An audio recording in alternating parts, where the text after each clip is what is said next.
Bapak Ibu juga yang muda, sebelum kita akan ada dalam perenungan, mari kembali kita satu dalam doa. Kita berdoa.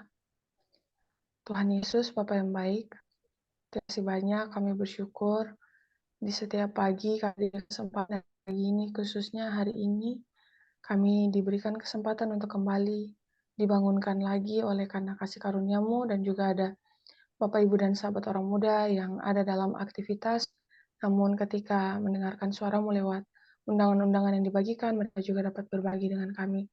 Pagi ini ya Tuhan, kami rindu untuk mendengar Tuhan berbicara. Tolong ampuni kami dengan segala ketidaklayakan kami ya Tuhan.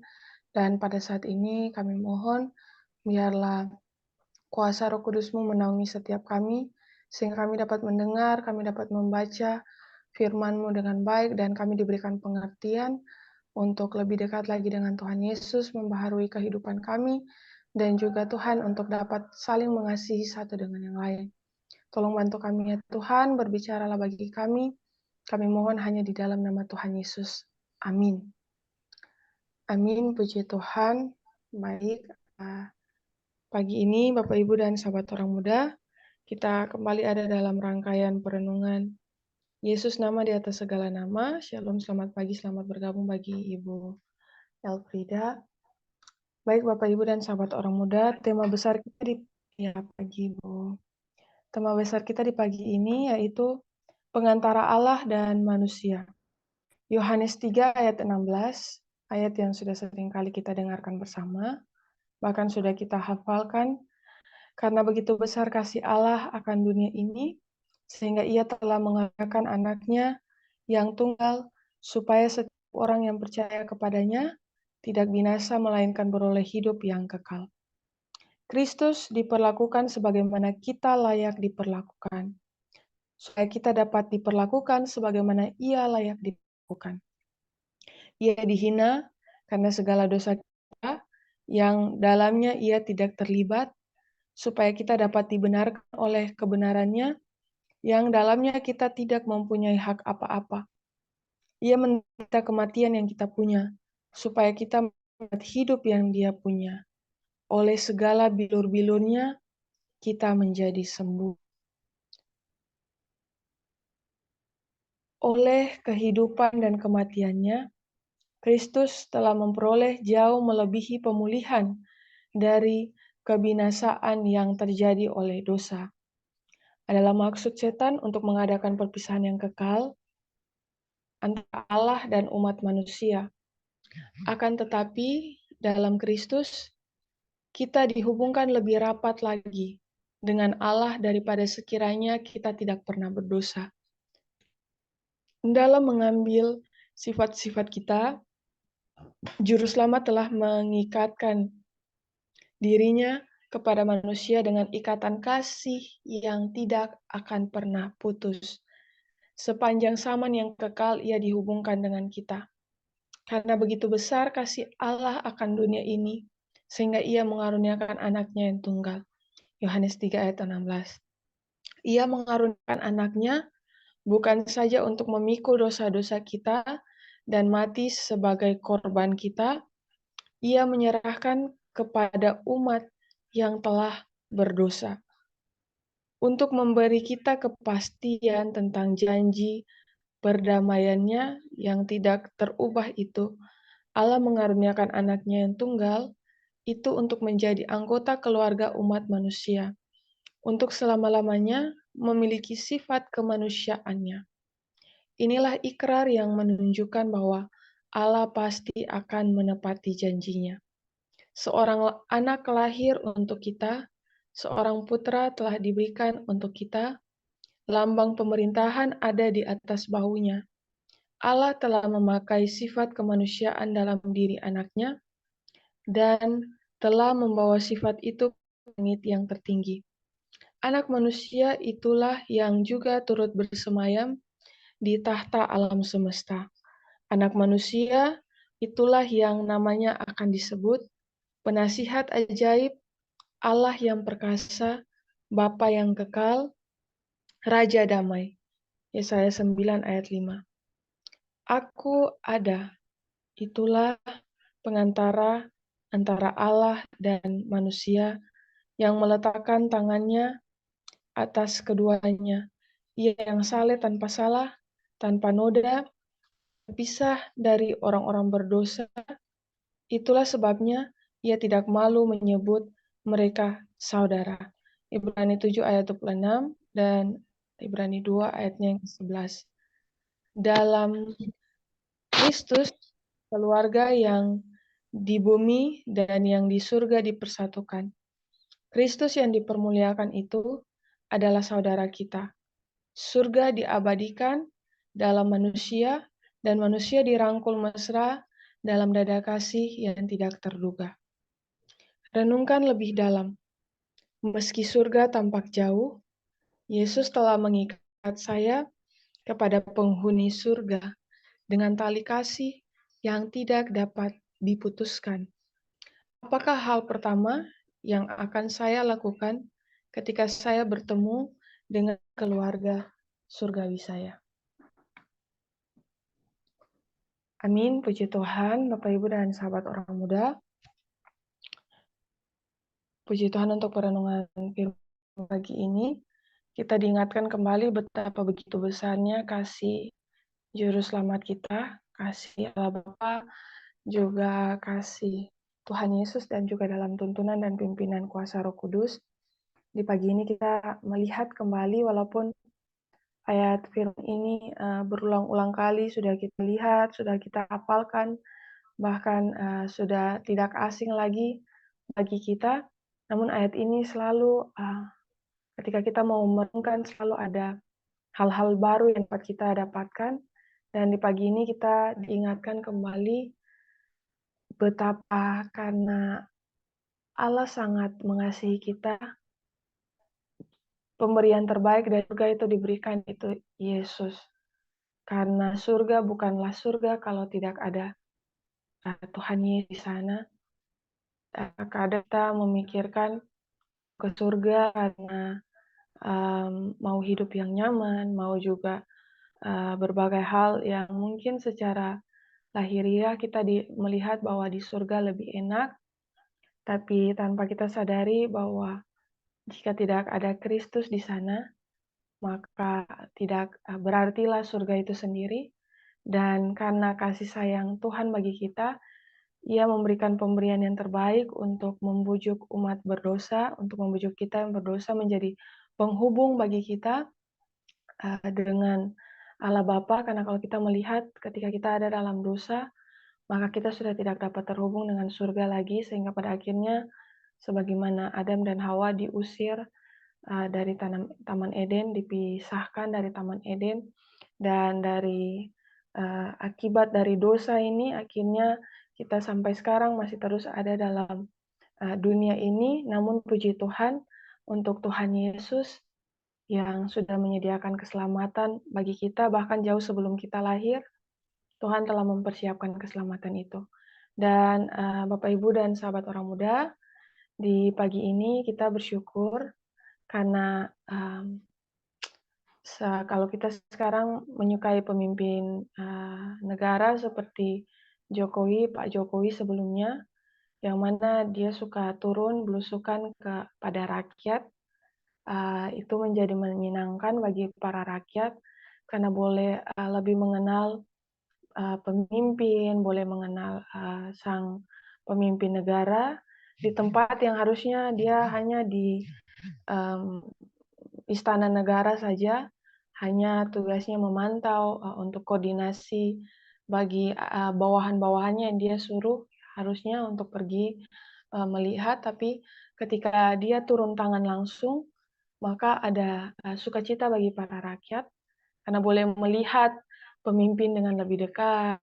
Bahkan kalau sudah diberitakan bahwa Pak Jokowi mau turun di suatu tempat, pasti sudah ada iring-iringan sepanjang jalan berdiri, entah itu ingin untuk melihat Pak Jokowi secara langsung karena selama ini tidak dilihat, sehingga akhirnya banyak anak-anak, banyak para orang tua yang berdiri di jalan-jalan untuk akhirnya walaupun hanya sejenak saja dia lewat dengan mobil, dia mengeluarkan tangan, melambaikan saja itu sudah menjadi suatu sukacita.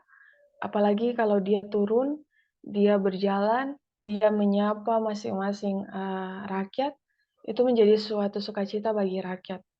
Apalagi Juru Selamat Tuhan Yesus yang meninggalkan segala kemegahan surga, meninggalkan segala kemegahan dunia dan hadir sebagai manusia biasa, manusia yang sangat sederhana. Mungkin kita di sini yang bergabung bersama, mungkin kehidupannya lebih layak dari Tuhan Yesus, karena dia hanya dari keluarga tukang kayu, yang mana ayahnya bekerja sebagai tukang kayu dan kehidupannya sangat sederhana.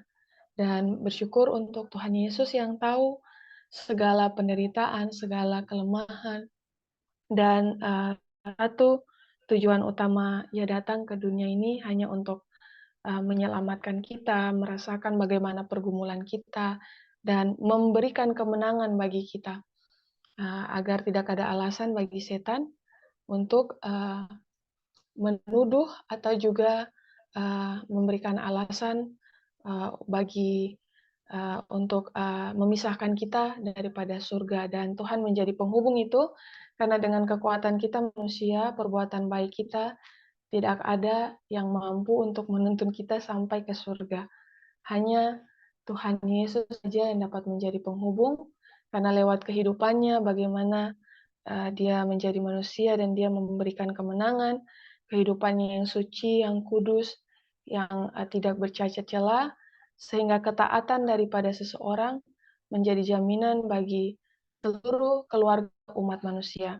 Jika sebelumnya ketidaktaatan dari satu orang, yaitu Adam dan Hawa, dalam hal ini artian dimulai oleh Hawa, kemudian dilanjutkan oleh Adam, jika ketidaktaatan oleh seseorang membawa dampak bagi setiap keluarga atau juga setiap orang, maka dari itu juga ketaatan dari satu orang membawa keselamatan juga bagi seluruh keluarga umat manusia. Dan Yesus menjadi role model, menjadi teladan bagi kita semua.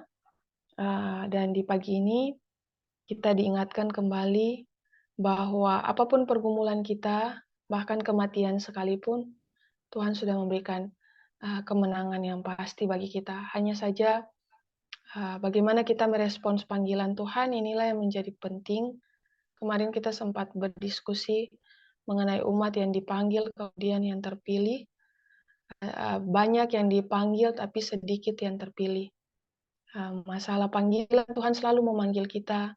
Tuhan juga selalu rindu untuk memilih kita. Hanya untuk menentukan pilihan inilah, untuk bertahan terus-menerus dalam panggilan Tuhan. Kita bukan robot, kita juga harus menentukan pilihan kita untuk terus-menerus berada di hadirat Tuhan, untuk terus-menerus terhubung dengan Tuhan. Untuk itu Bapak, Ibu, dan sahabat orang muda, di pagi ini kita sangat bersyukur buat Tuhan, punya pemimpin yang juga sahabat dekat, yang dapat kita panggil Bapa Surgawi. Oh, itu sangat-sangat menyenangkan sekali. Kita ada di masa-masa menanti untuk hasil dari pemilihan umum. Bagaimana kalau kita dengan presiden sangat dekat, dia sebagai pemimpin kita, tapi pada saat yang sama, dia juga sebagai bapak kita, keluarga kita yang sangat dekat. Pasti kita sangat bersyukur, dan inilah yang Yesus mau. Yesus tidak mau kita jauh-jauh daripadanya atau juga kita merasa asing. Dia hadir ke dunia ini untuk kita lebih dekat lagi dengan surga, sehingga Bapak, Ibu, dan sahabat orang muda, dia menjadi penghubung bagi kita, antara kita dengan surga. Sehingga di pagi ini menjadi suatu perenungan bagi kita bersama, dalam renungkan lebih dalam, meski surga tampak jauh, Yesus telah mengikat saya kepada penghuni surga dengan tali kasih yang tidak dapat diputuskan. Apakah hal pertama yang akan saya lakukan ketika saya bertemu dengan keluarga surgawi saya? Jadi, masing-masing kita boleh menjawabnya dalam hati kita masing-masing. Sekarang mungkin surga tampak jauh dari pandangan masing-masing kita. secara pandangan mata sangat jauh, tapi di pagi ini kita diberikan pertanyaan karena mari kita memberikan gambaran bahwa karena Kristus surga itu dekat, dan kalau Tuhan sudah melakukan banyak hal, Dia sudah berjuang. Masa-masa ini di jalan-jalan kalau di Ambon sudah tak pasang ada seperti lambang salib karena mau memasuki mengingat kembali kematian Kristus, bagaimana pengorbanannya. Jadi Tuhan sudah memberikan yang terbaik, pengorbanannya, kemudian memberikan kehidupannya, memberikan segala hal untuk kita. Pertanyaannya bagi kita, apakah hal pertama yang akan saya lakukan ketika bertemu dengan keluarga surgawi saya? Lebih jauh lagi, apakah hal pertama yang akan saya lakukan di pagi ini ketika saya mendengarkan kebenaran ini? Bahwa surga adalah keluarga saya dan saya sangat dekat dengan surga. Sehingga mempersiapkan kita juga untuk bertemu dengan nantinya keluarga surgawi kita. Karena Tuhan mau kita bukan hanya bertemu dengan Tuhan Yesus saja, kita akan bertemu dengan para malaikat yang selama ini melayani kita. Kita akan dibukakan bagaimana kuasa roh berperang dan malaikat-malaikat juga menyertai kita dari para mara bahaya, dari banyaknya hal-hal yang terjadi kalau kita lihat dengan mata iman. Karena sekarang ada dalam dunia yang berdosa, jadi kita lebih cepat untuk melihat daripada malaikat. Tapi kalau kita hidup dengan terhubung dengan Tuhan terus-menerus, kita akan diizinkan nantinya untuk melihat para malaikat. Jadi kita umat-umat Tuhan bukanlah minoritas, tapi kita adalah mayoritas karena kita punya keluarga. Kalau sepertiga malaikat jatuh, masih ada 2/3 malaikat. Bahkan masih ada ciptaan-ciptaan Tuhan yang lain yang mungkin kita belum ketahui sekarang ini. Jadi umat-umat Tuhan dimanapun berada, bukanlah minoritas, tapi mayoritas. Di dunia ini mungkin kita terlihat minoritas, tapi dengan surga, kita adalah mayoritas. Untuk itu perlu iman, perlu kepercayaan terus-menerus, untuk dapat bergantung kepada Tuhan, dan mari kita menggunakan mata iman kita untuk terus memandang kepada Kristus, merenungkan firman Tuhan bersama-sama, mempelajari, menjadi penguatan bagi kita bersama. Dan puji Tuhan, mungkin ini perenungan kita di pagi ini. Ada hamba-hamba Tuhan di pagi ini, baik Pak Pendeta Rimbing, ada Pak Pendeta Robi, ada Pak Pendeta Titus, dan juga ada Bapak Ibu dan sahabat orang muda mungkin mau membagikan hal-hal yang didapatkan, yang mungkin saya terlewat, atau juga ada sharing tambahan. Kita masih ada waktu, untuk itu waktu dan kesempatan dipersilahkan bagi Bapak Ibu dan sahabat orang muda yang mau sharing firman Tuhan di pagi ini.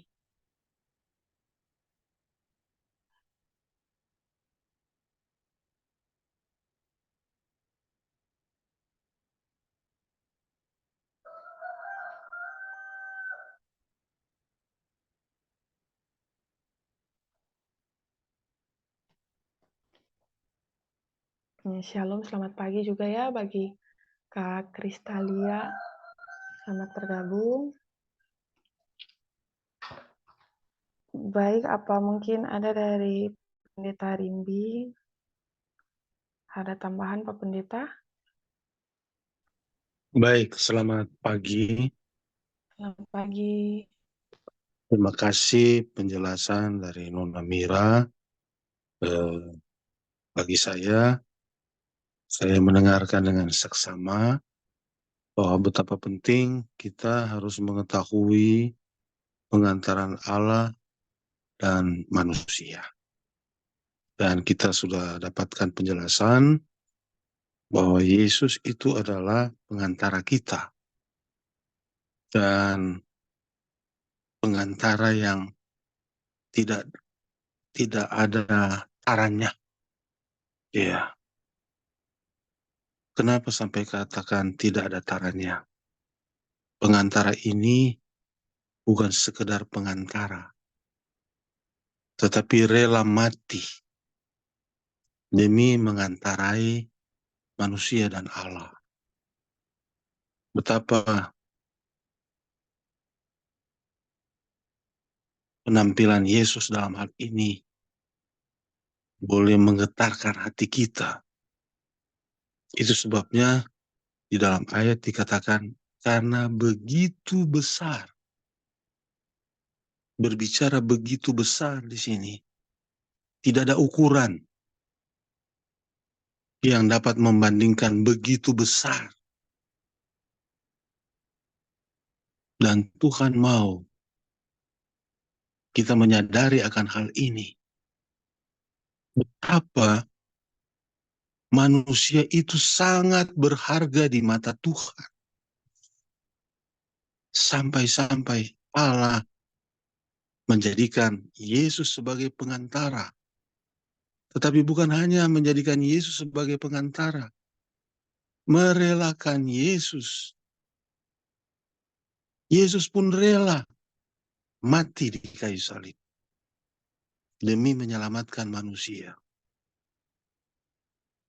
Pemikiran kita semua terhadap ini, betapa kita harus membuat Yesus tersenyum, kita harus membuat Yesus senang, kita merespons pengantaraannya, kita merespons pengorbanannya. Itu yang Tuhan inginkan. Berbicara tentang pengantaran ini, saudara-saudara, saya ngeri memikirkan, kenapa saya yang berdosa, saya yang mendukakan hati Tuhan, saya mendukakan hati sesama, hanya menjadikan Yesus sebagai Tuhan dan Juru Selamat, maka Yesus rela mati untuk saya. Ini penting untuk kita selalu renungkan, sehingga apapun yang kita buat, apapun yang kita kerjakan, apapun yang kita lakukan, betapa Yesus mau itu boleh membuat dia tersenyum. Ialah, mari kita buat segala sesuatu yang kita buat. Kreditnya hanya untuk kemuliaan bagi nama Tuhan. Sebagai manusia, banyak sekali yang kita boleh saksikan yang mau mengambil kredit bagi diri mereka dalam soal pengantaraan Allah dan manusia. Tetapi bagi saya, mari saudara-saudara, Yesus mau kita menyenangkan dia. Di dalam Matius 28, di sana dikatakan, pergilah kamu ke seluruh dunia, jadikanlah semua bangsa muridku. Kenapa Yesus katakan ini?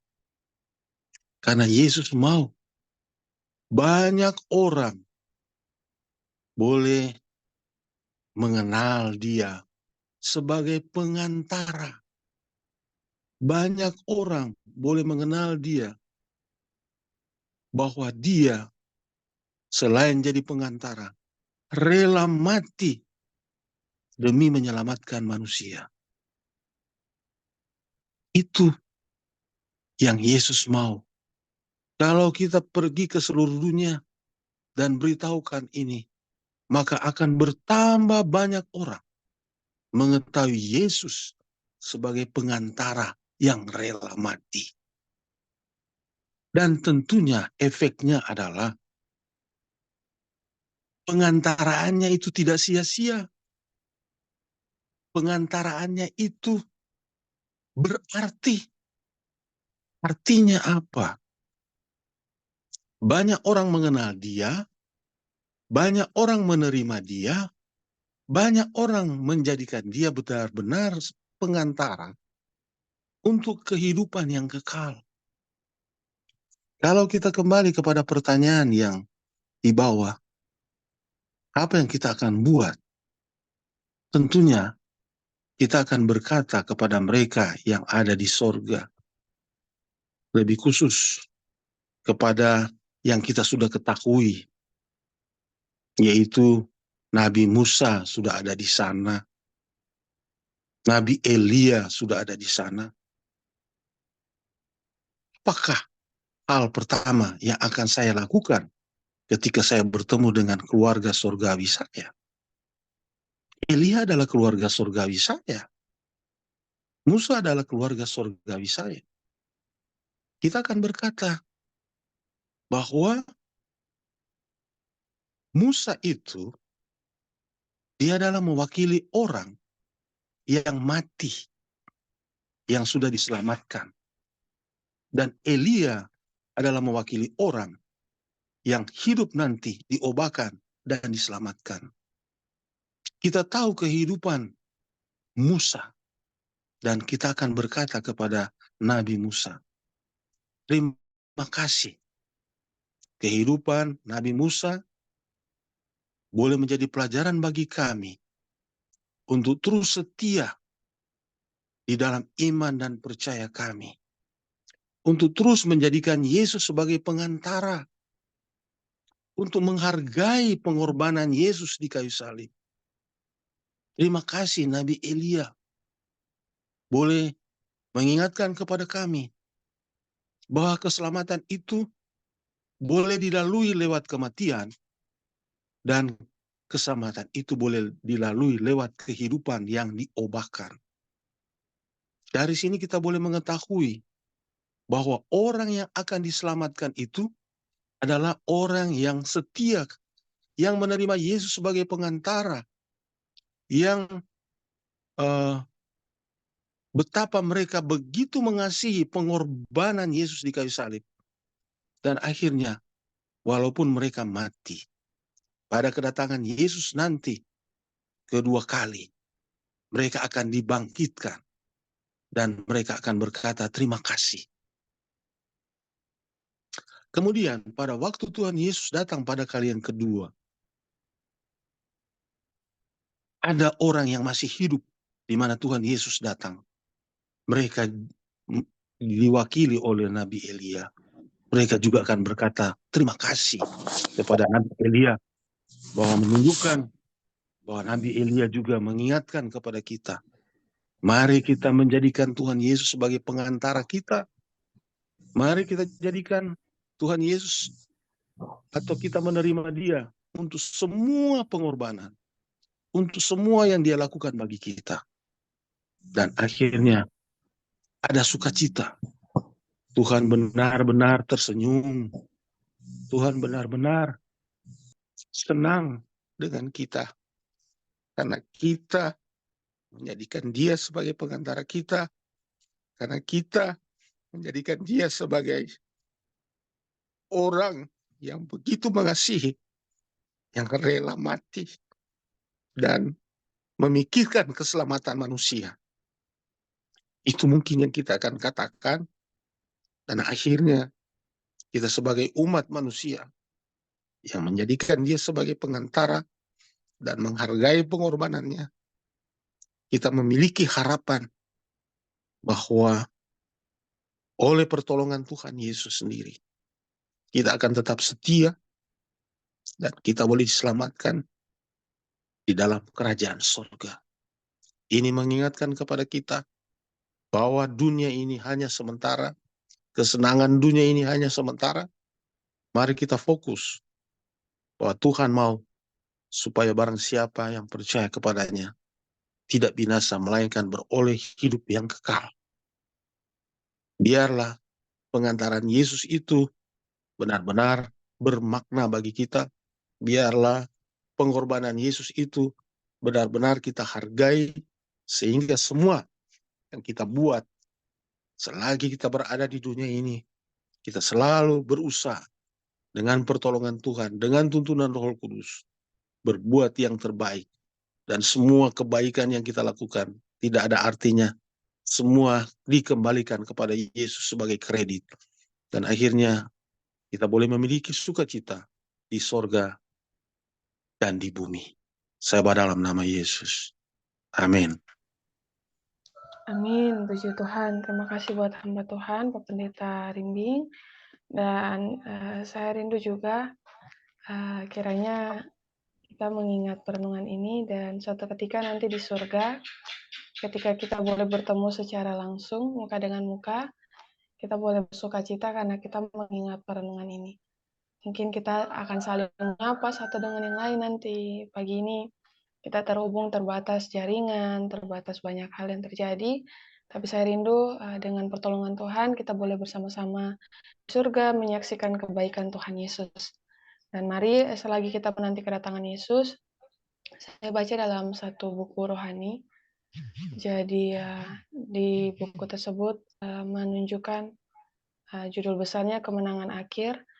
Di awal buku memperlihatkan mengenai keruntuhan kota Yerusalem dan di sana melihat dalam perjalanan Yesus ketika Yesus memandang akan kota tersebut dia menangis dan tangisan merupakan suatu yang aneh bagi warga surga ketika malaikat melihat tangisan Yesus mereka melihat ternyata betapa dalamnya dosa dan Yesus menangis karena ada begitu banyak orang yang binasa umat Tuhan pada saat itu karena mereka tidak menerima Tuhan mereka hadir di tengah-tengah mereka tapi mereka sendiri yang berusaha dengan keras untuk membunuh perantara atau pengantara. Nah, di pagi ini kita diberikan kesempatan untuk melihat bagaimana pengorbanan Tuhan Yesus dan saya terus membayangkan bagaimana kalau saya berada pada zaman Yesus, apakah saya juga menjadi orang yang akan hakimi Yesus atau juga berusaha membunuh Yesus, atau saya menjadi orang yang mengikutinya. Ya, di pagi ini pertanyaan bagi kita yang sudah mendengarkan kebenaran-kebenaran yang setiap pagi kita boleh renungkan bersama. Biarlah dengan pertolongan Tuhan melihat pengantaraan Yesus, kita boleh diubahkan setiap hari. Meninggalkan kehidupan lama, dosa-dosa dan pergumulan kita, mari kita serahkan kepada Tuhan Yesus. Dan dengan pertolongan, dengan pengantaran Tuhan Yesus, Raja Surgawi, Bapa Surgawi, sahabat kita, sangat dekat dengan kita, biarlah kita boleh hidup sebagaimana Kristus hidup. Kita boleh menghidupkan kehidupan Kristus dalam kehidupan kita, sehingga ketika kita bertemu, kita boleh menyaksikan sangat indah kehidupan Kristus yang kita sembah. Puji Tuhan untuk pengantar surgawi kita di pagi ini. Mari kita terhubung dengan Tuhan Yesus lewat persekutuan doa. Bapak, Ibu, dan sahabat muda, puji Tuhan untuk perenungan kita di pagi ini, dan kita akan ada dalam doa bersama. Jika Bapak Ibu memiliki usulan doa, karena kita memiliki jurnal doa bersama untuk dapat doakan. Kemarin karena ada 33 peserta, jadi banyak hal yang harus kita doakan, dan pagi ini kita ada 21 orang. Shalom juga selamat pagi bagi Kak Desi, bagi Kakak Heni juga. Selamat pagi. Shalom, baik. Untuk mempersiapkan kita, ya, untuk berdoa. Sekali lagi mari kita merefleksikan firman Tuhan lewat lagu pujian yang akan diputarkan, dan jika Bapak, Ibu, dan sahabat orang muda memiliki usulan doa, boleh dikirimkan via chat untuk dapat doakan bersama.